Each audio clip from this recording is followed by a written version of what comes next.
Hi friends, welcome to my channel cooking with Sreeba. ഇന്നത്തെ നമ്മുടെ recipe പറഞ്ഞാൽ ഒരു പൊളപ്പൻ സ്രാവ് കറി. അതിന് വേണ്ടത് ഒരു വലിയ ഉള്ളി, ഒരു തക്കാളി, 3 പച്ചമുളക്, കുറച്ച് ഇഞ്ചി, കൊടംപുളിയും ഒരു 2-3 അല്ലി വെളുത്തുള്ളിയും നമുക്ക് വേണം. സ്രാവ് കറി ഉണ്ടാക്കുവാൻ വേണ്ടി ഒരു പാൻ അടുപ്പത്ത് വെച്ചിട്ടുണ്ട്. അതിലേക്ക് കുറച്ച് വെളിച്ചെണ്ണ ഒഴിച്ച് വെളിച്ചെണ്ണ ചൂടായാൽ നമുക്ക് അതിലേക്ക് കുറച്ച് കടുക് പൊട്ടിക്കാം. അതിനുശേഷം മുറിച്ച് വെച്ചിരിക്കുന്ന വലിയ ഉള്ളി ഇട്ട് കൊടുക്കാം. ഉള്ളി ഒന്ന് വഴറ്റി കഴിയുമ്പോൾ നമുക്കതിലേക്ക് തക്കാളി ഇട്ട് കൊടുക്കാം.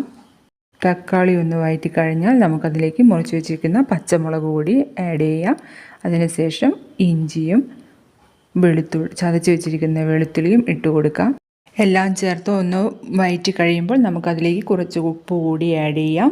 അതിനുശേഷം അതിലേക്ക് വേണ്ട കുറച്ച് മഞ്ഞൾപ്പൊടി, മുളക് പൊടി എന്നിവ ചേർത്ത് നല്ലതുപോലെ ഒന്ന് ഇളക്കി കൊടുക്കുക. അതിനുശേഷം അതിലേക്ക് ആവശ്യത്തിന് വെള്ളവും ചേർത്ത് ഒന്ന് നല്ലതുപോലെ കുറുകുവാൻ വെക്കുക.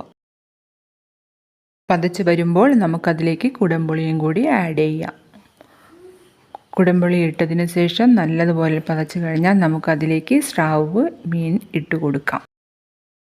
സ്രാവ് മീൻ ഇട്ട് ഒന്ന് മിക്സ് ചെയ്യുക മസാലയുമായി. അതിനുശേഷം നമുക്കതിലേക്ക് അരച്ച് വെച്ചിരിക്കുന്ന തേങ്ങ കൂടി ഒഴിച്ചു കൊടുക്കാം. പതച്ച് കഴിഞ്ഞാൽ നമുക്ക് അതിലേക്ക് കുറച്ച് കറിവേപ്പില കൂടി ചേർത്ത് കൊടുക്കാം. അപ്പോൾ ഫ്രണ്ട്സ്, നമ്മുടെ മീൻ സ്രാവ് കറി ഇവിടെ റെഡി ആയിട്ടുണ്ട്. ഇനി നമുക്കൊരു ബൗളിലേക്ക് മാറ്റാം. ഈ സ്രാവ് കറി വീഡിയോ ഇഷ്ടമായാൽ എല്ലാവരും ലൈക്ക് ചെയ്യണം. എൻ്റെ ചാനലൊന്ന് സബ്സ്ക്രൈബ് ചെയ്യാനും മറക്കല്ലേ. Bye bye. ഇനി അടുത്ത വീഡിയോയിൽ കാണാം.